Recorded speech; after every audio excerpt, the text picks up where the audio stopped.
episode of Surviving the Survivor, we bring you the best guests in all of true crime. Don't forget to subscribe and smash that like button. Here's your host, Emmy Award-winning broadcaster, Joel Waldman. What's up, STS Nation? Welcome to Surviving the Survivor, the podcast that promises to bring you the very best guests in all of true crime. And this is a special Thursday lunch live from the Orange County Courthouse, where jury selection continues in the trial of Sarah Boone. She is the woman accused of suffocating her then alive boyfriend, George Torres, in a suitcase, keeping him there for well over 11 hours, where he ultimately suffocated to death. A very morbid way to go. And today, both the state and the defense were going at it. Just so the COE knows and everyone else, I cannot hear, even though I'm wearing headphones. I guess it's just a new look. So I can read some of your comments, and the COE will bring some up. And thank you to Wildfire for that. So let me just start off with some of the particulars here from today's hearing. And I apologize because it is very windy and we operate with Fisher Price equipment that one day we will upgrade. So I'll have a lavalier microphone, but we have not elevated ourselves to that level quite yet. It will happen probably this weekend when I go to Best Buy once I'm back in Miami just for the weekend and then back here in Orlando. Come say hello. The sober hipster. Is that what it says?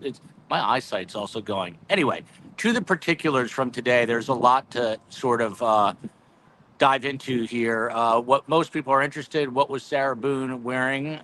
She was in the same gray suit as yesterday. It looks like they're going to be recycling that suit quite a bit. It is just a typical woman's business suit, nothing flashy or flaunty about it. Instead of a white blouse like yesterday, she had on a yellow blouse, which Judge Kranick made note of when bringing the court to order. Her shoes, she is wearing black flats. I don't want to say the wrong name. Is there such a shoe as a Mary Jane? Because if there is, that's what she's wearing. I think that's also a euphemism for 420. So I'm not sure if I had that completely wrong. The motion hearing this morning, we thought it was going to last 5 minutes, and it ended up being another, almost 3 hours. Look at this. Surviving the Survivor says Mary Janes are actually trending right now. It's amazing that I got that right. I don't know how I even know that, but I do. That's what happens when you live with the COE. A little black Mary Janes with that little faux ribbon thing on the top. By the way, I tweeted this out. I'm tweeting a lot at Podcast STS. This is not body shaming in any way. It's an observation. And by the way, I'm outside my favorite Greek restaurant. Shout out to the Great Greek. And walking right past me is the assistant district attorney, Will J., who's got an interesting personality, but he is grabbing lunch, as I will be doing in a little while. So this started off, the observation I was going to make is that Sarah Boone's legs have not seen sunlight in 4.5 years. They are as white can get.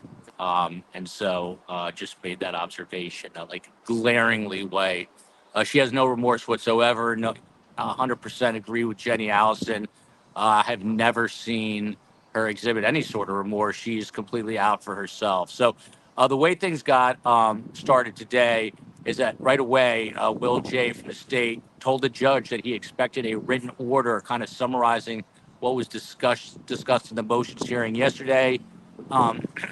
The judge didn't really fully understand what he was saying, then kind of caught on and said, look, there is no digital order that went out. This became an issue because there is word, I don't know how, but there is word that opening statements could happen this afternoon. And so Will J. wants to know exactly what can and cannot be said. So then they basically had to stop court for a few moments and go to the Madam Court Reporter. And she then was going to play it, the audio portion of what was said specifically yesterday, so that so that Will J would know exactly what and what he cannot say during opening statements. Court is recessed right now for another hour and 14 minutes. At that time, they're moving back up to the penthouse courtroom on the 23rd floor, and they're going to continue the voir dire process.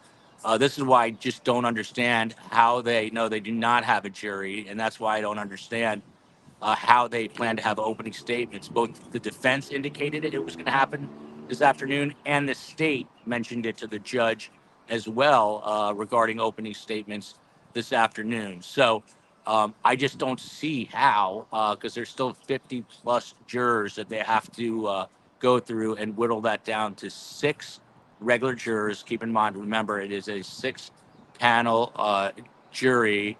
I never got word. No one seems to really know about the snacks motion. I will get official confirmation of that, and I will tweet it out at podcast STS. I will personally ask their defense team. I took the elevator down today with I can't remember his name, so forgive me, but he is the 3rd chair.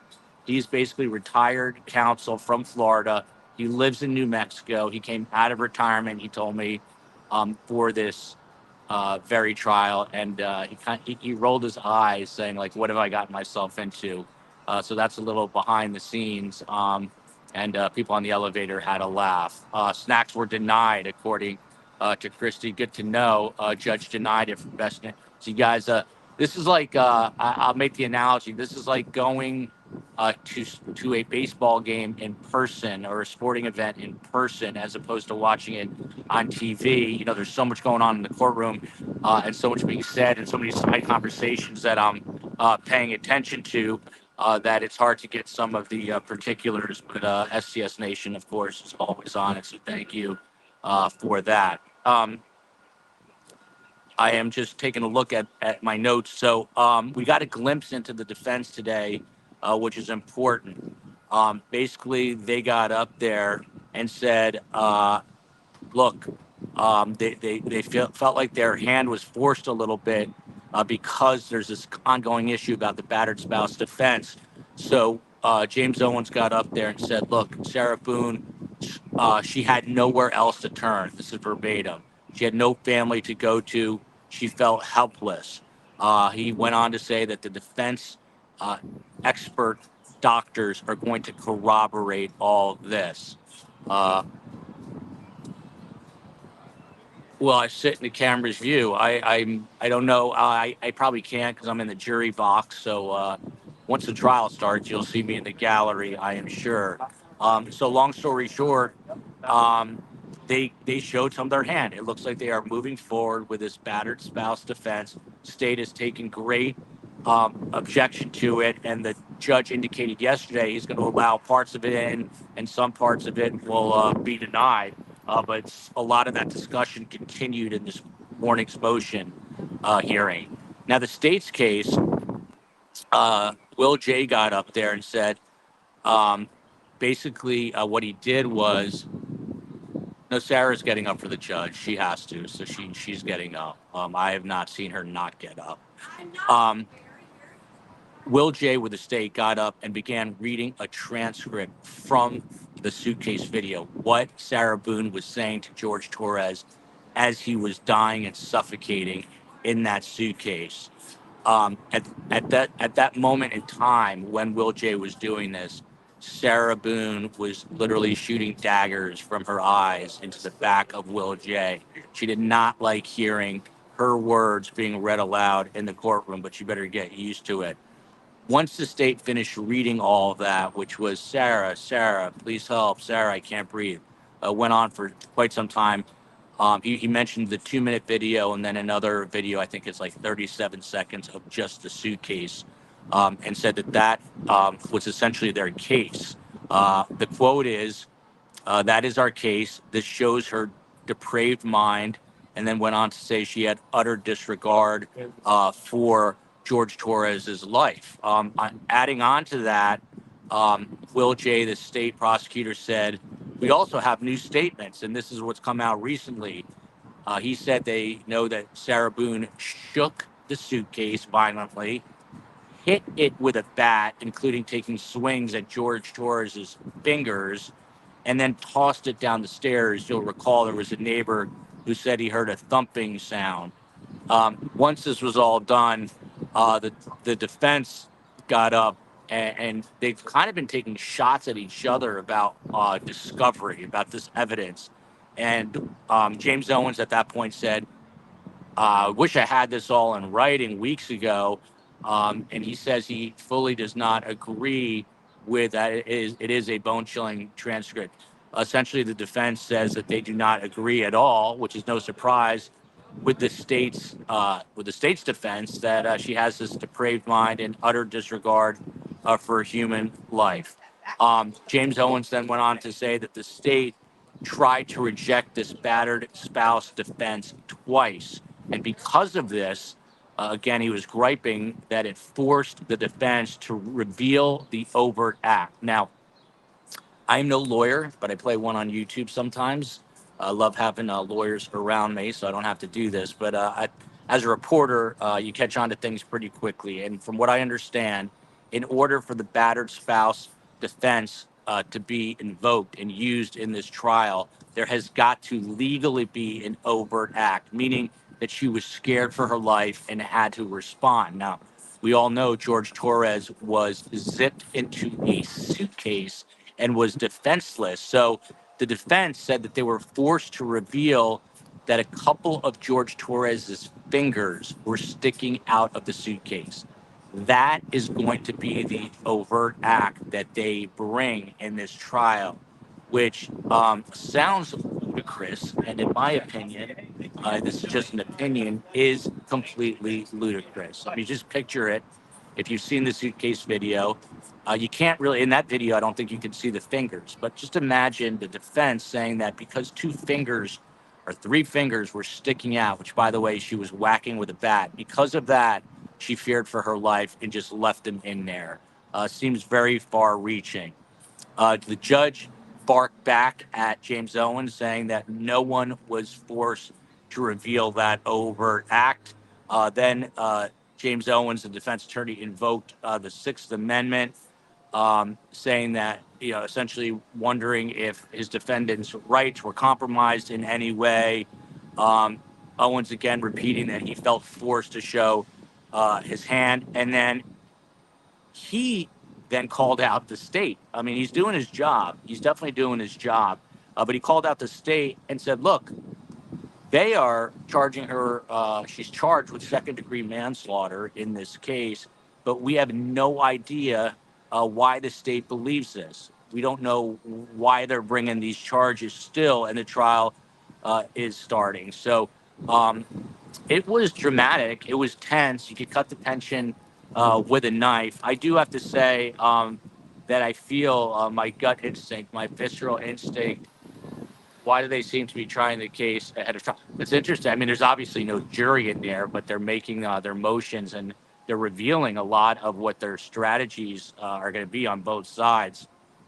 I have this gut and visceral feeling that this is going to end in utter disaster. I don't know how, but the defense, obviously, this is her ninth attorney. They just got on the case 45 days ago. There's mounds and piles of evidence for the last 4+ years.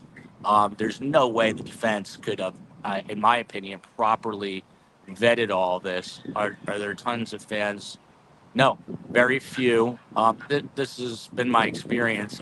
I think once opening statements start and there's testimony ongoing, there'll be more and more people in that gallery. But right now, it is very sparse, just a handful of people.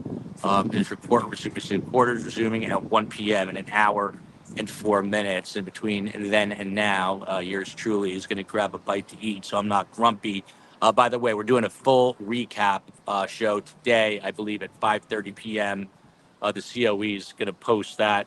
And so I don't think she has it up yet, but it will be up for 5:30 this afternoon, assuming court is over by then and I am able to get back to my room at the hotel in time. That's what we've been doing the last couple of days.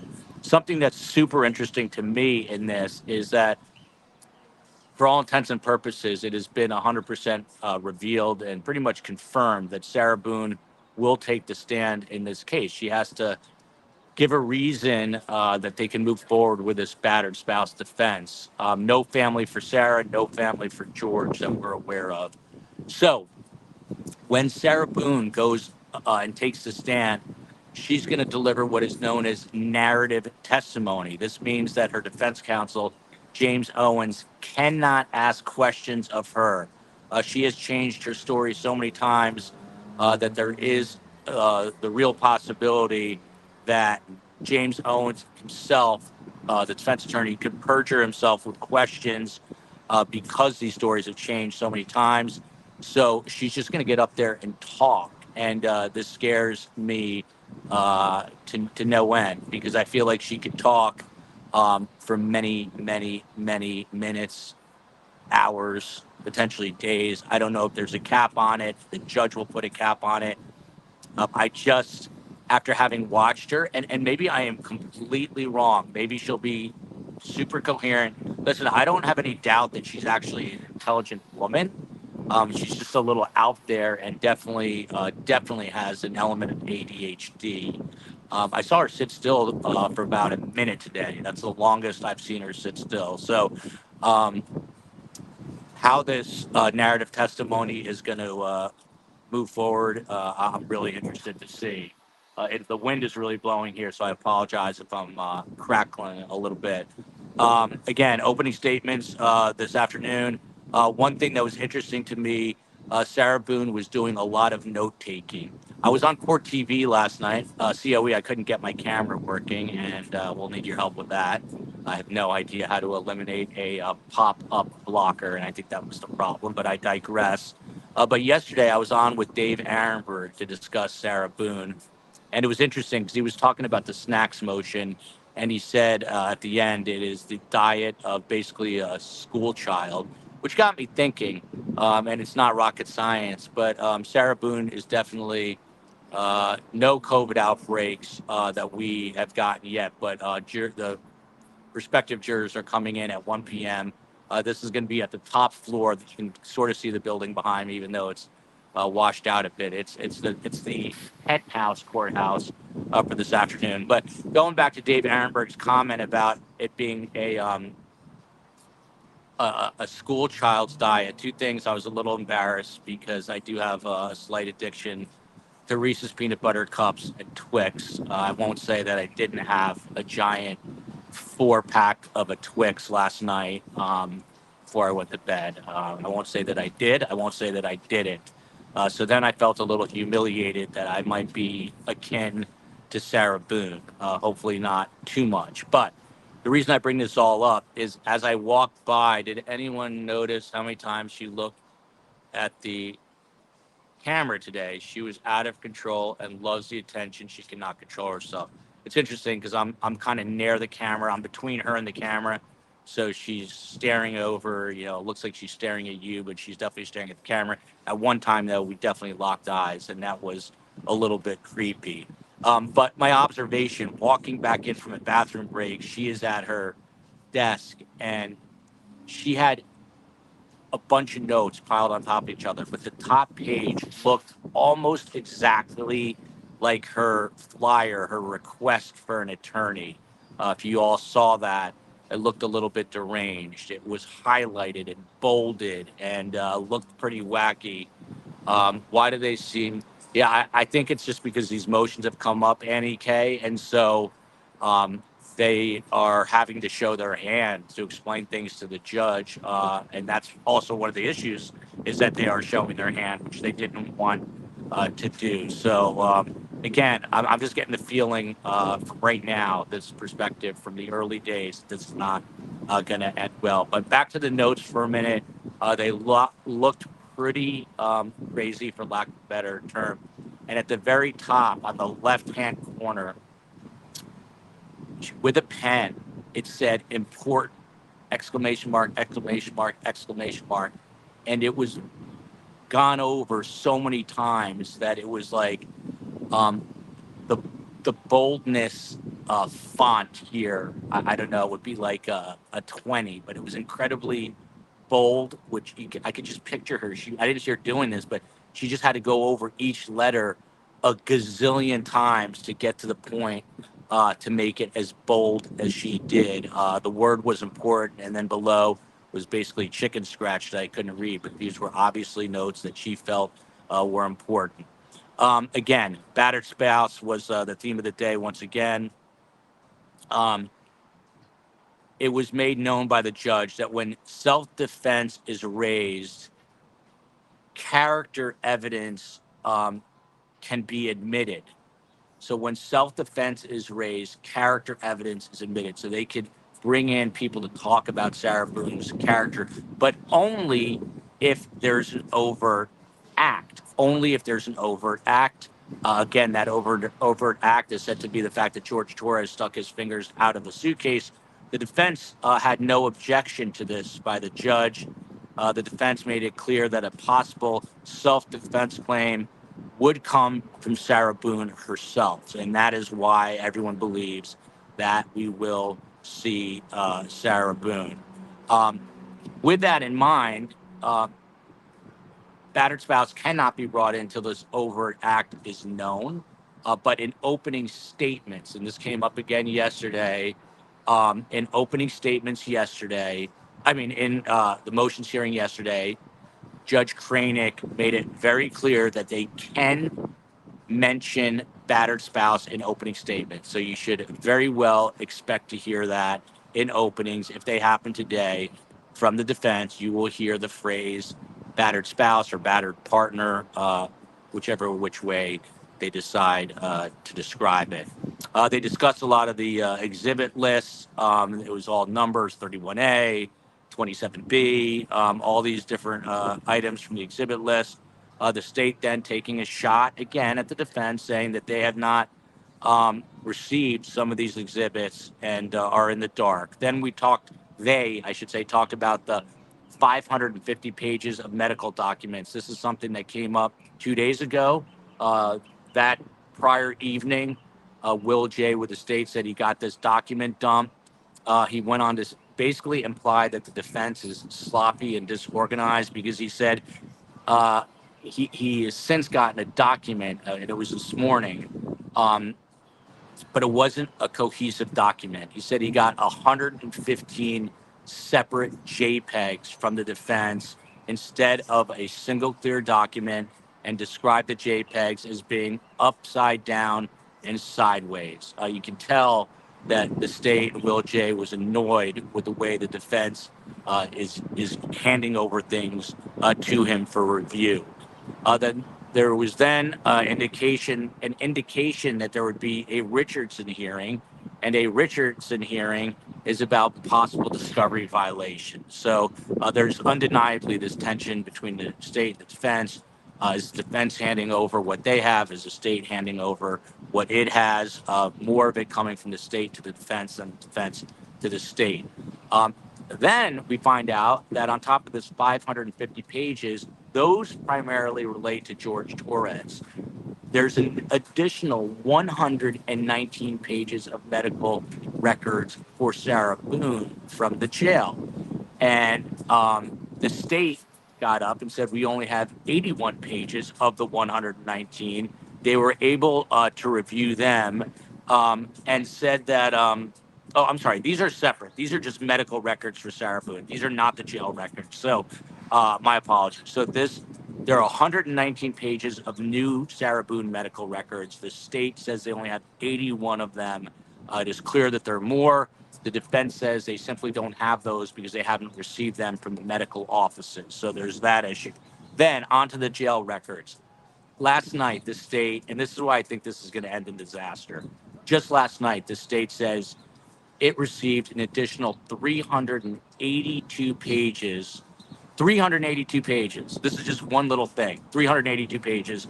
And opening statements are allegedly starting today. How? I don't know.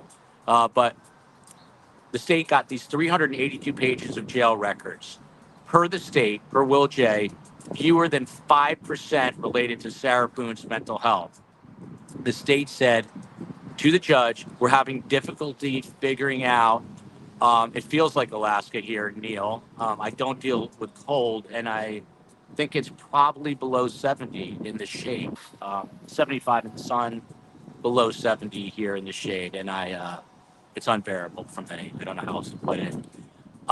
Less than 5% of the jail records pertain to Sarah Boone's mental health, which is what both parties are really interested in examining. But the state said that they're having a real hard time figuring out why any of the other part would be relevant.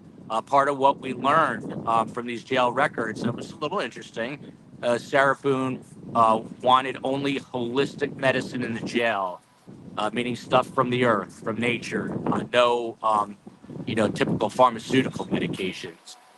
She also requested, this is interesting, that she not be housed alone. Man, I'm feeling for those other inmates at the Orange County jail. She wants to be with people because she likes to talk. And not surprisingly, it was also revealed in these jail records that she suffers from anxiety. The state went on to say, look, by putting in all of these pages, it is frankly embarrassing to the defendant and frankly just irrelevant. James Owens, the defense, then hopped up and said the anxiety was not necessarily pre-existing, which is how it was indicated, that Sarah Boone may have grown anxious in jail, implying that this might be a result of battered spouse syndrome. Judge Kranick was still questioning the relevance.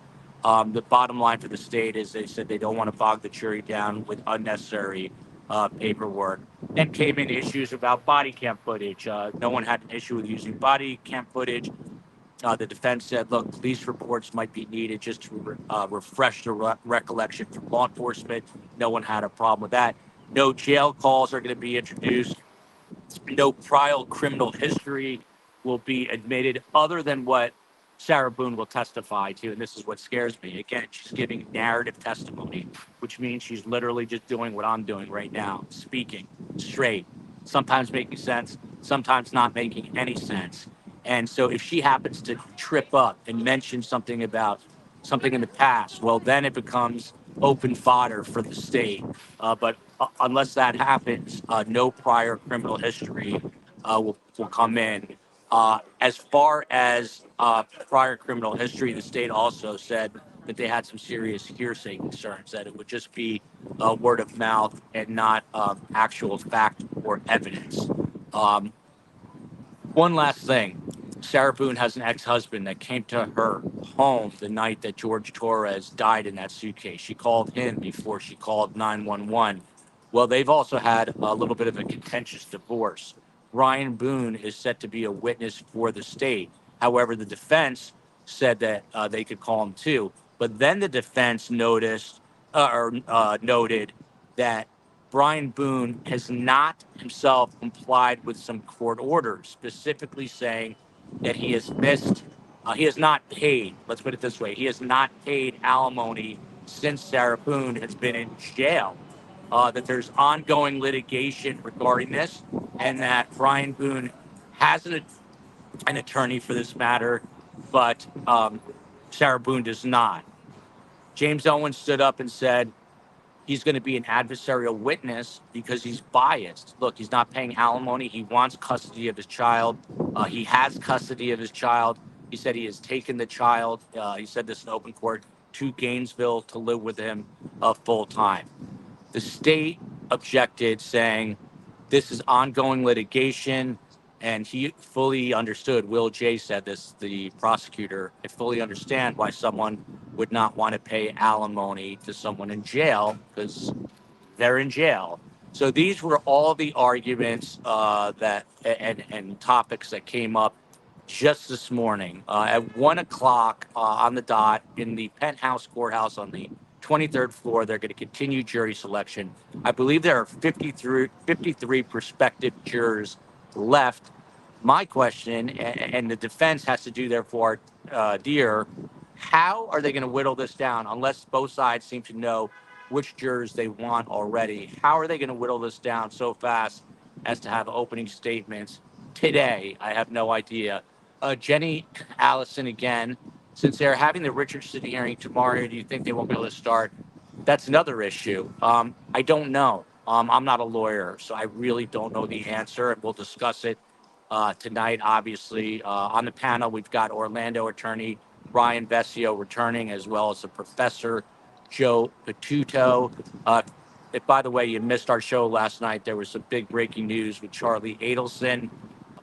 He did not file an appeal, but there was a motion filed for an evidentiary hearing before any appeal would be filed. You can go back and watch that, and we will return to cover that as well. Some people are saying it's a massive bombshell, huge issue in the Charlie Adelson trial. Other potential retrial. Others are saying it's a nothing burger. Again, I'm not an attorney, so we're gonna have to wait for the process to play out. But once again, coming to you live from the Orange County Courthouse in Orlando, Florida, at the trial for Sarah Boone. I'm going to go grab a bite to eat with your permission and the COE's permission. We will do a full wrap-up show at 5:30 p.m. Eastern Time. The COE will get that set up. Just a little bit of foreknowledge about how this is going to all play out. Tomorrow, I'll be back and forth for the morning session. Then I have to get back to Miami. The COE will take the reins and do a PM show on all of tomorrow's events. I'll try to stay in court tomorrow as long as possible. If it turns out that opening statements will not be till tomorrow afternoon for some reason, I will be there for opening statements. I'm not leaving before opening statements. So love you all. Love you, Orlando. And we will see you on the flip side. I'll be live chatting. No, actually, I won't be live chatting because we're doing jury selection in the afternoon, but I'll see you guys at 5:30 p.m. I will be live tweeting at podcast STS. We'll see you on the other side. Take care.